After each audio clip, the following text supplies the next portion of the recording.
अमरावती महानगरपालिका शिक्षण समिती व शिक्षण विभागातर्फे शुक्रवारी 4 फेब्रुवारी 2022 रोजी भारतीय शांती खेल महासंघ 5वी आंतरराष्ट्रीय क्रीडा स्पर्धा 2022 विजेत्या खेळाडूंचा सत्कार समारंभ विश्वरत्न डॉक्टर बाबासाहेब आंबेडकर सभागृह येथे आयोजित करण्यात आला होता।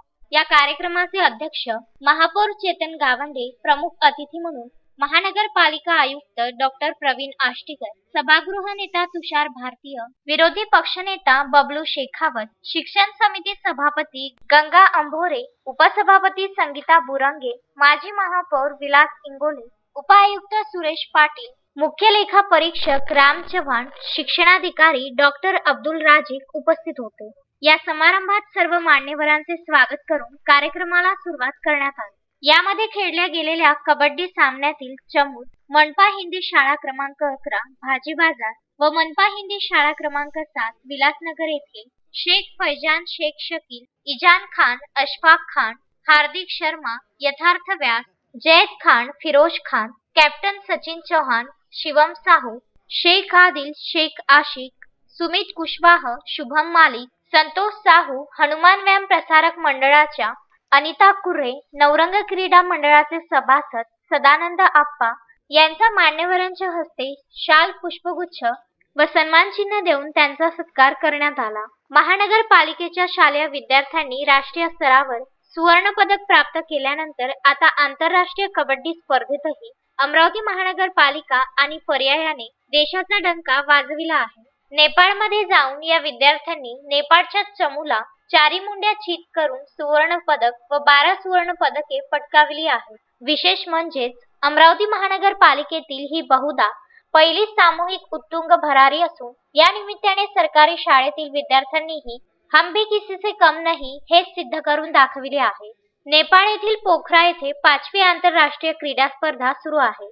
त्यामध्ये भारताच्या वतीने सोमवारी 31 जानेवारी रोजी अंतिम सामना झाला। या स्पर्धेत महानगरपालिकेच्या खेळाडूंना 31 तर नेपाळच्या चमूला केवळ 25 गुण मिळाले। त्यामुळे अमरावती महानगरपालिकेच्या खेळाडूंनी नेपाळच्या चमूवर 6 गुणांनी मात केली आहे। या चमूला सुवर्ण पदक, प्रत्येकी 1 सुवर्ण व प्रमाणपत्र असे पारितोषिक देण्यात आले होते।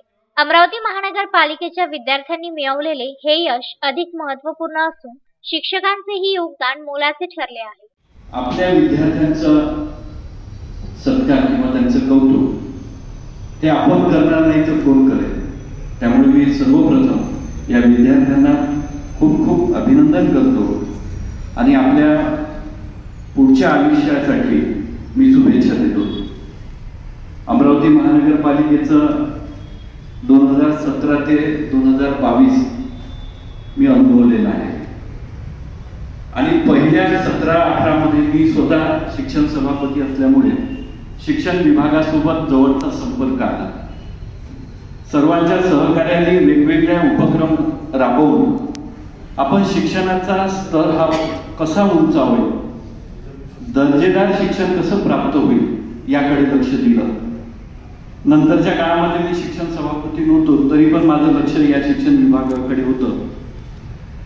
त्यानंतर मी महापौर झालो। दुर्दैवाने 2-3 महिन्यामध्येच कोविड आला, त्यामुळे जे अपेक्षित काम होतं ते मी करू शकलो नाही। परंतु जेवढं केलं त्या 1-1.5 वर्षामध्ये ते काम शिक्षण विभागाच्या वतीने खूप चांगल्या पद्धतीने केलं होतं। आयुक्त साहेब, आम्ही डिजिटल स्कूल ही कन्सेप्ट या ठिकाणी आणली आणि हे करत असताना महानगरपालिकेचा पैसा वापरला नाही। या शहराचे जे दानदाते आहेत त्यांच्या माध्यमातून आम्ही हे केलं।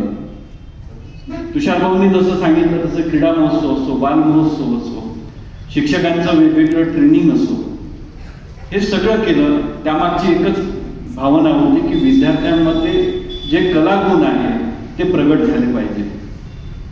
आपल्या महानगरपालिकेच्या विद्यार्थ्यांमध्ये आणि शिक्षकांमध्ये सुद्धा खूप मोठं पोटेन्शियल आहे।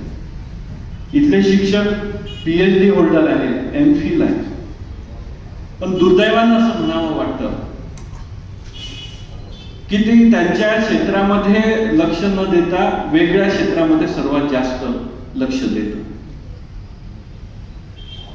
आपण इथे नवीन आहात, कदाचित 1 महिन्यानंतर आम्ही इथे राहू नाही राहू, परंतु या मधल्या काळामध्ये आपण थोडंसं या शिक्षण क्षेत्रामध्ये लक्ष दिलं पाहिजे.